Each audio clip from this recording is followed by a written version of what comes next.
Patuloy na frontal system, magdudulot pa rin ng mga localized thunderstorms sa extreme Luzon, kabilang na ang Batanes Group of Islands at ilang bahagi ng Capari at Cagayan region. At ang kasunod nga ni 92W, namataan muli sa southeast ng Mindanao kung saan nang mula sila 91 hanggang 92W.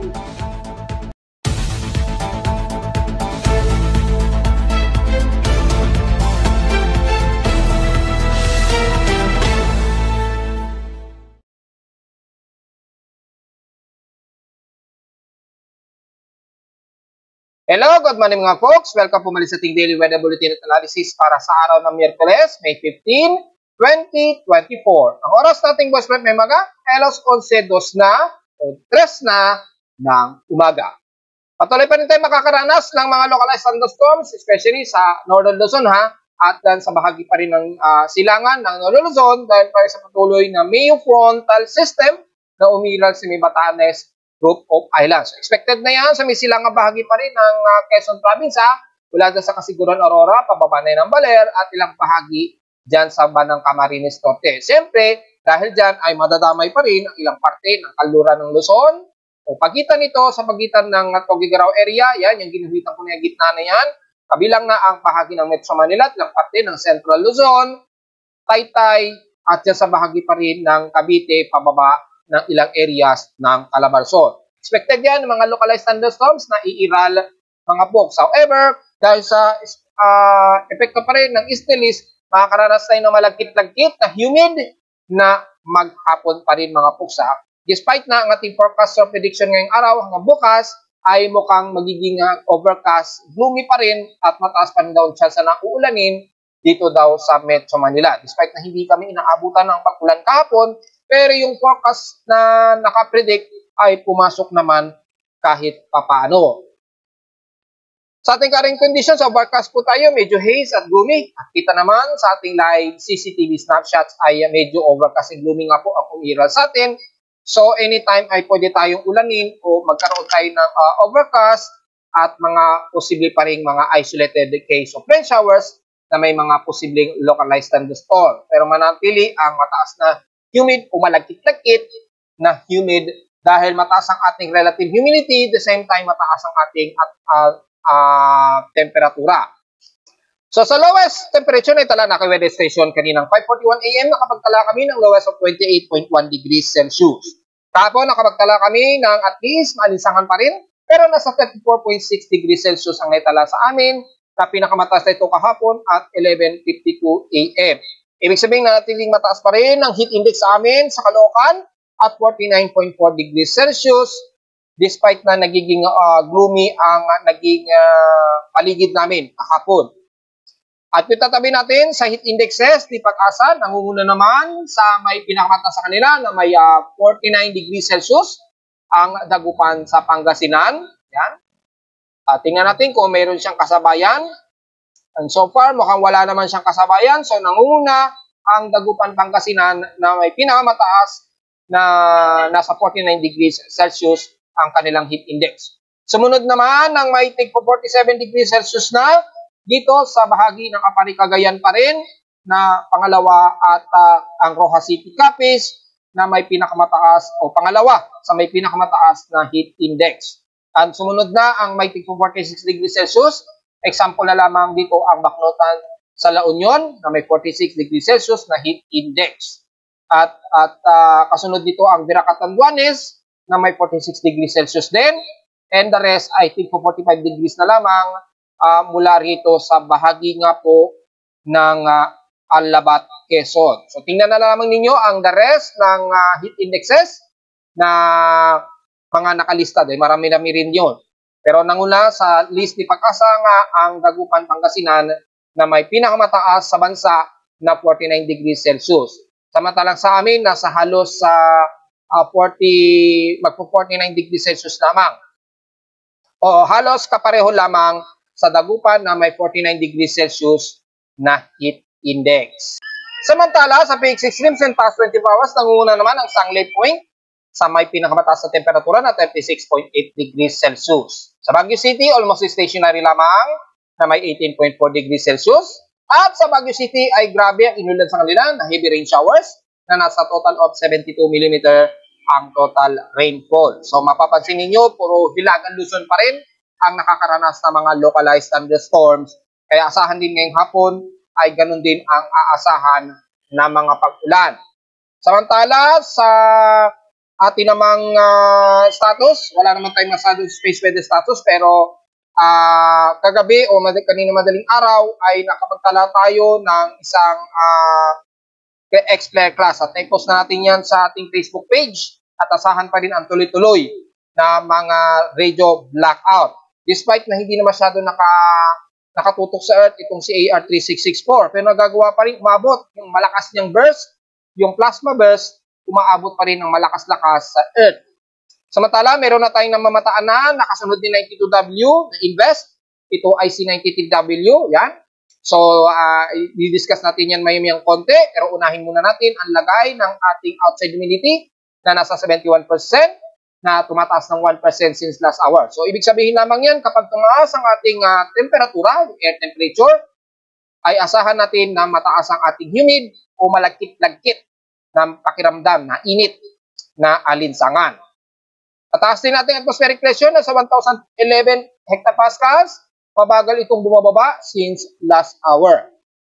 Kasalukuyang ay moderate na magha-high tide pa lang. May 3 hours and 16 minutes pa to high tide. So, paghandaan po at tingnan natin kung aabot ba ito ng mahigit sa 1 meter. Yes, alos 1.1 meters po ang aabutin mamayang mga 2:25 p.m. mamaya. So, i-ready po mga folks. At kumari, pwede naman tayong lumayag dyan ngayon sa Pangpang ng Manila Bay, lalo na mamayang hapon dahil sa mas malalim na 1 meter mahigit ang lalim ng karagatan sa Pangpang ng Manila Bay at karatig dyan sa baybayin sa Cavite. Ingat na lamang sa mga kabataan na gustong maligo po, lalo na mamayang hapon dahil malalim po. Samantala sa ating almanak, sumikat ang haring araw kaninang 5:28 a.m. at nasa lulubog ito mamayang 6:16 p.m. Ang ating 46% illuminated na first quarter na po ng sinag ng buwan ay sisikat naman ito at kaka-moonrise lamang nito kaninang 11:54 a.m. nasa elevation of 2 degrees. Yan, 11:44 a.m. kaka-moonrise pa lamang at pinasang lulubog ito mamayang hating gabi at 11:42 a.m. na ng madaling araw. Sa ating local weather outlook para ngayong Miyerkules at Huwebes, asahan natin daw na 100% chance pa rin na ulanin, random dito sa Metro Manila at inasahan, lalo na sa Northern Luzon, at asahan ng mga localized thunderstorms. Ganon din sa Huwebes, magiging maulap daw ang ating maghapon na may mga localized thunderstorms din daw ang asahan na may 45% na chance daw na uulanin. So patuloy pa rin tayo makakaranas ng lowest temperature expected maglalaro sa 34 to 35 degrees Celsius. Okay na yan, kaysa naman umabot ng 38 degrees Celsius. And lowest temperature expected maglalaro sa 27 to 29 degrees Celsius. So, diretso agad sa tingin ng gamit na satellite imagery, makikita po yung ating frontal system, yung front, yan, yung makikita sa may bandang Batanes Group of Islands, at extended na yan. Yung paligid na yan ay asahan ng mga localized thunderstorms. Violent thunderstorms po ang madalas na iiral dyan ngayong maghapon na naman habang uma-accumulate yung frontal system. At sa paligid na yan, ang Batanes Group of Islands, silang bahagi ng extreme Northern Luzon, mula Ilocos Norte, Aparit, ilang bahagi ng Cordillera, Cagayan Valley, at the rest ng karatig dyan sa pagitan ng Tugigaraw at ilang bahagi ng Quezon Province sa may bandang Isabela, Kasiguran, Aurora, pababa, asahan pa rin ang mga kalat-katapang ulan na may mga localized thunderstorms. Kasalukuyan na medyo nagiging maulap na ngayon ang parte nito ng Candon, na nagkakamali, at dyan sa bahagi ng Bigan at Lawag City, Ilocos Norte. So, expected ang inaasahang pag-ulan o mga asahang kalat-kalat pag-ulan lalo na mamayang hapon konti. So, mag-accumulate na naman yan at scattered rain showers po ang masiiral dyan sa bahagi nga po ng bandang Zambales, Dagupan, Pangasinan at the rest ng Central Luzon. At patawid na yan ng bandang Isiague, Kawayan City hanggang Palanan. At pababa na yan ng Angeles, Pampanga, ilang bahagi ng Gapan, Nueva Ecija. Papasok na yan ng bandang Bulacan at Metro Manila na naman. Magiging mas maulap na naman at overcast and gloomy ulit dahil yung kalat-kalat na pakaulapan na ito na nagpapang-abot sa buong Calabarzon, Bicol Region, ilang bahagi ng Southern Luzon. So mga area na yan, asahan din ang mga isolated rain showers, naka-forecast yan, naglalaro sa hanggang 40 to 60% chance, despite na naka 100% chance sa Metro Manila. So expected, isolated dyan, at mga localized thunderstorms. Kabilang na ang parte ng Bicol Region, lalo na sa Camarines Norte ha, magdala po ng pananggalang sa ulan, just in case, and the rest ng bandang Karamuan, papasok na rin ang bandang Naga, at ilang bahagi ng Catanduanes Island, pero magiging katamtaman na lagi ng panahon mula sa bandang Tabaco, Legazpi at Sorsogon area. Isolated lamang aasahan ng mga light rain showers ang posibleng umiran. Sa bahagi naman ng Mimaropa ay typically magiging maulap ang parte ng Mindoro, pero mataas pa rin ang temperatura dyan, lalo na dyan sa may bandang San Jose, dahil umaabot na naman sa grabe na more than 32 degrees Celsius ang temperatura ngayon dyan sa San Jose Occidental Mindoro naman. At kung titingnan natin sa contour map na data feed ni Pag-asa ay na more than 34 degrees na kagad ang temperatura mula dyan sa bahagi ng Central, San Agustin, Bagong Sikat, San Roque hanggang dyan nga po sa may bandang San Nicolas, Naga at Calawag. So wag po masyadong magbibilad at uminom ng maraming tubig despite na partly to cloudy ang mas iiran. Pero magiging maliwalas at malinsangan naman mula sa bahagi ng El Nido, pababa na yan ang buong bahagi ng Puerto Princesa hanggang Batarasa. So, kabilang na sa bahagi ng Calayan Islands, magiging malinsangan po ang panahon ninyo dyan. Maliit man ang chance ng isolated rain showers, pero at least nasa 10 to 15% chance daw ito. Sa Visayas naman, ang bahagi na yan, mula sa bahagi ng Romblon, Masbate, papasok na yan ang eastern part ng northern ng Sama Region, magiging partly cloudy lamang iilan.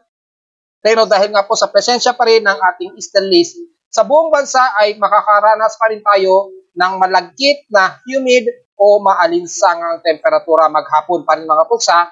So hopefully pumasok ang mga tsansa ng pag-ulan ninyo, lalo na sa bahagi ng Northern Sama Region and the rest ng isla ng Masbate, Burias Island hanggang Romblon at Marinduque. Pero pagdating sa bahagi ng bandang Katimugan at Central ng Visayas, magiging katamtaman na lagi ng panahon, medyo overcast din at asahan din ang medyo may isolated light rain showers. Pero mangunga po ang humid, ang maalinsangang panahon, ang ating maghapon, kabilang na ang Negros Region at Panay Island. So, huwag pa rin maglalabas masyado pagbibilad dahil maaraw at maalinsangan na pinagsama pa ng mataas na humid at mataas na alinsangan. Kaya asahan ang malagkit-lagkit din na humid ang maghapon sa inyo dyan. So, magkaroon man ng mga mostly cloudy, typically mga pasulpot-sulpot lamang ito, at mga case-to-case na isolated rain showers, lalo na sa bandang katimugan niyan ng Cebu sa may Oslob, Bohol at Siquijor area. So take note yan mga folks. At sa huli, sa bahagi ng Mindanao, ang buong Zamboanga Peninsula magiging partly cloudy at ilang mostly cloudy sa Zamboanga, isla ng Isabela, ng Basilan at Pulusulu. So isolated and scattered rain showers lang din ng ilaw, pero mangunguna pa rin ang mataas na temperatura dyan sa buong bahagi ng Zamboanga del Sur. Pero sa bahagi ng Zamboanga del Norte, mula Malapitan, Sindangan, papasok na yun na Oriqueta at Osamis, magiging partly to mostly cloudy medyo iilan sa inyo dyan. So medyo magiging katamtaman ang lagay ng inyong panahon dyan. Hanggang dyan sa bahagi ng BARMM ng Marawi, papasok na yun din sa may bandang Sorsogon, mula Cotabato hanggang Coronadal at General Santos, magiging katamtaman pero mataas po ang temperatura na iila sa inyo dyan. So medyo humid pa rin ang iilan. Isolated rain showers lang din. Typically light rain showers lamang ang nakikita nating naka-forecast dito. Mula dyan sa bahagi ng Northern Mindanao sa Cagayan de Oro hanggang dyan sa bahagi ng Butuan. Sa central naman ng Bukidnon mula Valencia hanggang Quezon, magiging maliwalas katamtaman din ang inyong lagay at asahan din ang may isolated light rain showers and the rest ng Davao Oriental at Davao del Sur area. Puro katamtaman, pero manguna po ang humid at mataas na temperatura na aabot o lalagpas ng 35 degrees Celsius. Kabilang na ang Compostela Valley at buong bahagi ng Caraga, dyan sa Surigao del Sur at Surigao del Norte, magiging partly cloudy lang din, so medyo mga isolated scattered rain showers din na may mga forecast na nasa more than 50% daw na may localized thunderstorms. Sa area na yan ng Siargao, papasok na yun ang bakandang Bukas Grande, pababa ng Cantilan, San Miguel, hanggang sa bandang kanto ng San Francisco ng bahagi pa rin ng Surigao del Sur. So ingat na lamang, just in case pumasok ang pag-ulan, maganda pagkakataon yan, ingat na naman kung biglang bumuhos ng malakas na ulan. Pero wala naman tayong nakikitaan na heavy rain potential. Kung sisilipin natin dito, ay ang bahagi lamang ng Zamboanga del Sur ang medyo may mga cluster ng heavy rain showers. The rest, puro moderate lamang hanggang light rain showers lamang ang generally na uulanin sa iba't ibang bahagi ng bansa. Samantala, kamustahin naman natin yung may namamataan tayo na bagong index na naman o low pressure area. At ngayong as of 12 o'clock ng tanghali, yan, nanatiling walang pagbabago pa rin at nanatiling meron na itong central air pressure na 1,010 hectopascals. So nanatiling very insignificant at napakaliit pa rin ang tsansa na mabuo nito. At ayon sa huling naitala natin na na-report ko sa Facebook page, huling na-post ko to sa Facebook page kaninang 8:16 AM. Yung oras noon kanina ay nasa 2,029 kilometers southeast pa rin ito ng Mindanao sa labas ng ating Philippine Area of Responsibility. Yun yung huling report ko kaninang umaga at bisitahin nyo na naman sa Facebook page. So, ibig sabihin lamang nito sa may bandang southwest pa rin ng Guam o southern ng Guam na nakaposisyon itong bagong invest na ito. Nawag na 93W na gaya ng ating analysis ay sumunod nga kay 92W. Bagamat napakaliit pa rin ang tsansa nito na mag-isang ganap na bagyo sa ngayon, pero ito ay ating babantayan sa loob ng 120-hour period. Dahil may mga naka-forecast na nga po na lumalabas sa mga computer models na ito ay magiging active low pressure area. Well, titingnan pa rin natin kung mangyayari yan ha. Kaya wag muna tayong magbibigay ng conclusion na ito ay magiging active low pressure area. Dahil baka maging tulad lang din yan kay 92W and the rest, 90W hanggang 91W, na-dissolve din kagad kalaunan. So, so far, as of 12 PM, ito ay nanatiling nasa 1,010 hectopascals. So, ang 10-minute average, nasa halos 20 to 21 kilometers per hour pa lamang. So, wala pa tayong magiging significant analysis dito masyado. Dahil starting wind speed pa lamang ito at 28 kilometers per hour, yung kanyang 1-minute average wind speed. Kung titingnan naman natin yung kanyang global assessment, Global Cyclone, Tropical Cyclone Assessment Monitoring, kung sisilipin natin mula sa Global Spectral Model, ay patuloy ngang nakaigting yung forecast ng circulation nito. Malamang ito na nga si 90TW, pero merong bumubuntot kasi sa kanya. So tingnan natin kung hihiwalayan o magsasama kay 92W. Hanggang May 20, 2024 po, extended forecast nito. So medyo mahaba-haba pa yung ating oobserbahan. At bahagyang itong kumikilos din pa north-northwestward o west-northwestward base dito sa simulation ng Global Spectral Model. So, baka sa susunod na linggo or sa susunod na linggo na siguro ito makakapasok ng PAR just in case mag-improve ang kanyang development bago mag-weekend. So, tingnan na lamang natin mga folks.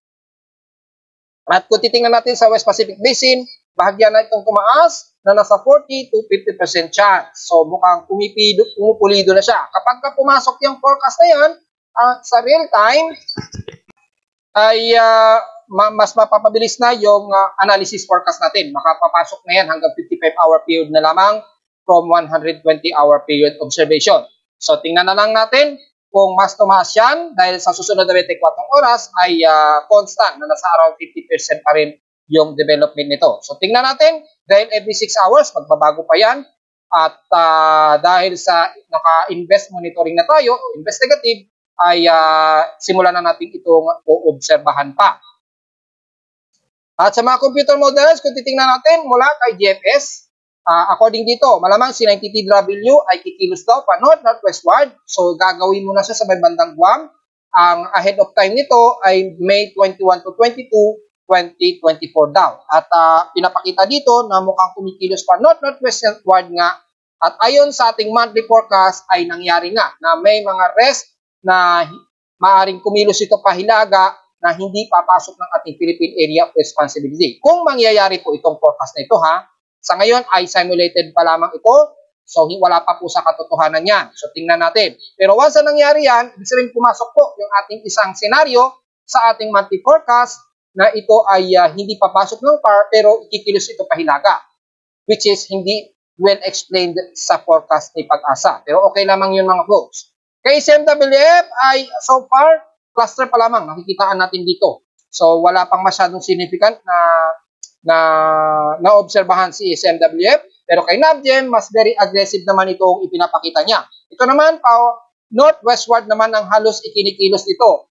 At mukhang lalapit niya ito sa may bandang Cagayan Valley, sa labas o sa baybayin o halos bungad lamang ng bandang Cagayan region sa dagat.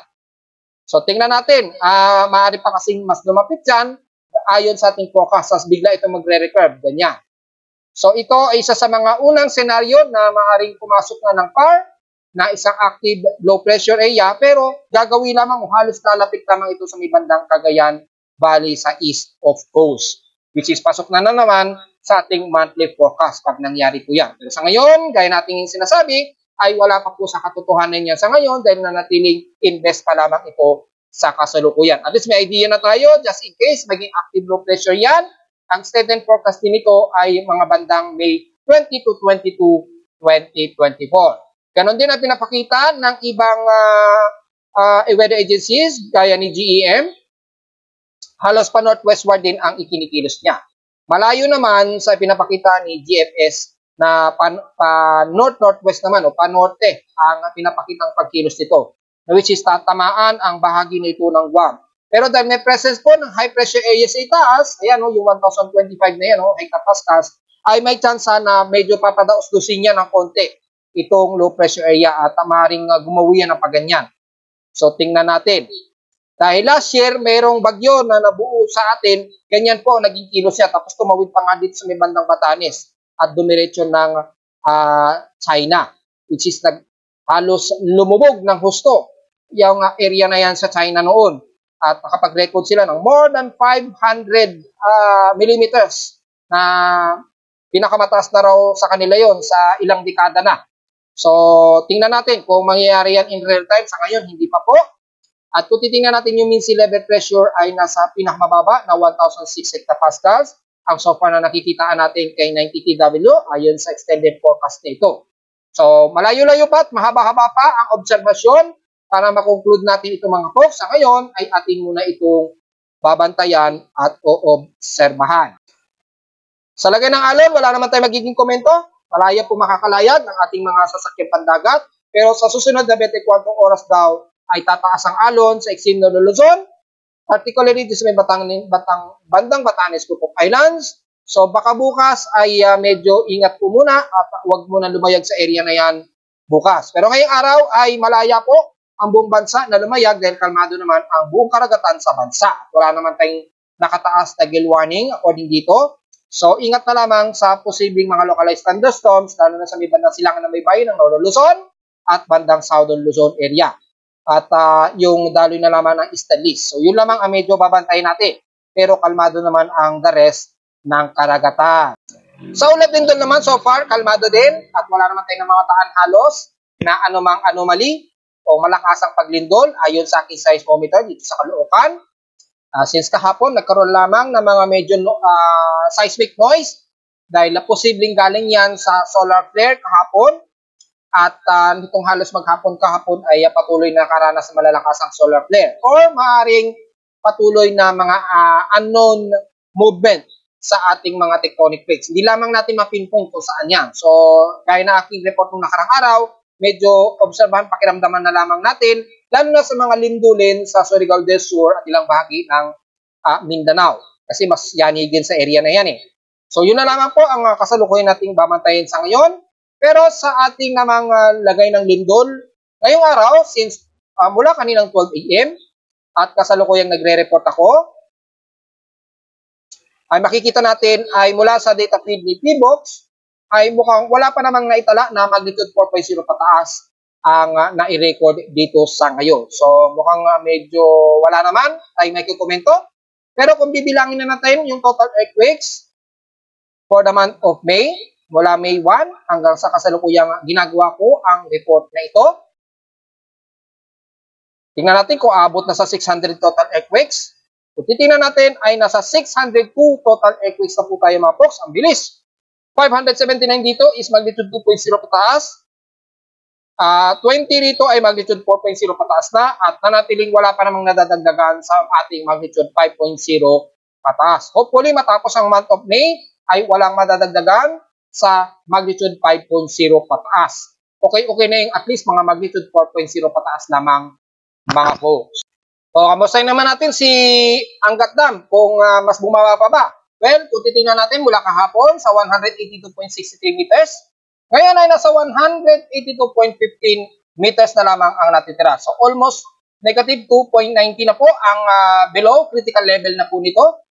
So, patuloy pa rin ang pagbaba ni Angat Dam despite ng mga pag-ulan kahapon sa Northern Luzon, hindi pa rin siya nadadagdagan.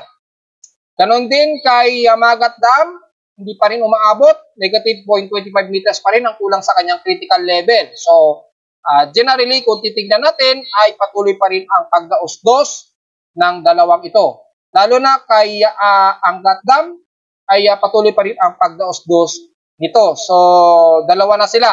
Si Magat Dam at si Angat Dam ay way below critical na po yung kanilang water level o dam level. So expected kapag patuloy yan, magkakaroon na talaga ng ibang rotational cut-off sa supply ng tubig. At napabalita na natin, nagtaas na po ng kilowatt per hour ang Meralco. So kung babalikan ninyo, ay tataas na naman ang high blood ng ating mga kababayan.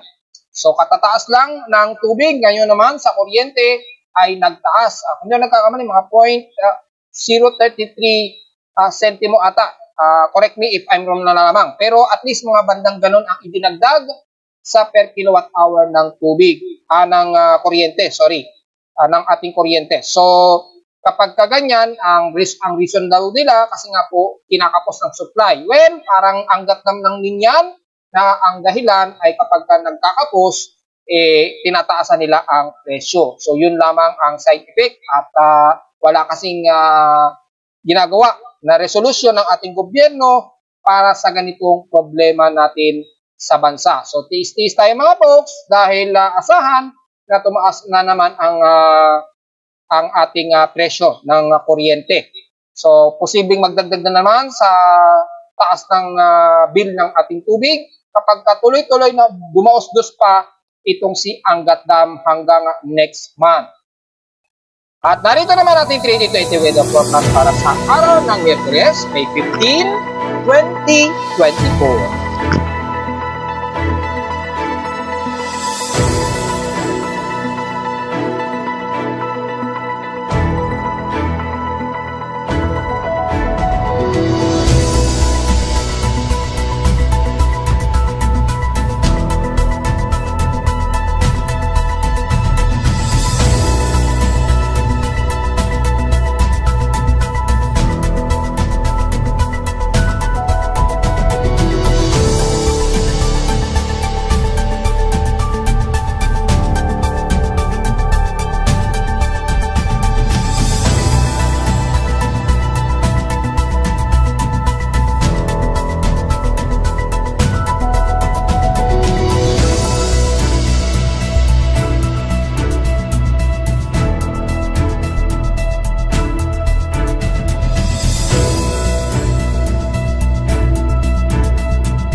At hanggang dito na lang po ating daily weather bulletin at analysis para sa araw ng Miyerkules, May 15, 2024. Huwag po kalimutan na mag-like, share, subscribe po sa ating YouTube channel. Visit lamang anytime sa ating website at www.pimoweather.com para sa mga detalye na hindi natin naisama o hindi natin na-encounter ngayong umaga, na isama sa ating report. Dynamic naman yan, so wala magiging problema kahit hindi natin naisama sa report. At visit lamang lalo na sa aking sa webpage para sa real-time events ng aking weather station para sa actual weather data at sa mga data feeds mula sa iba't ibang weather agencies. Maraming salamat mga folks at magandang araw po sa ating lahat.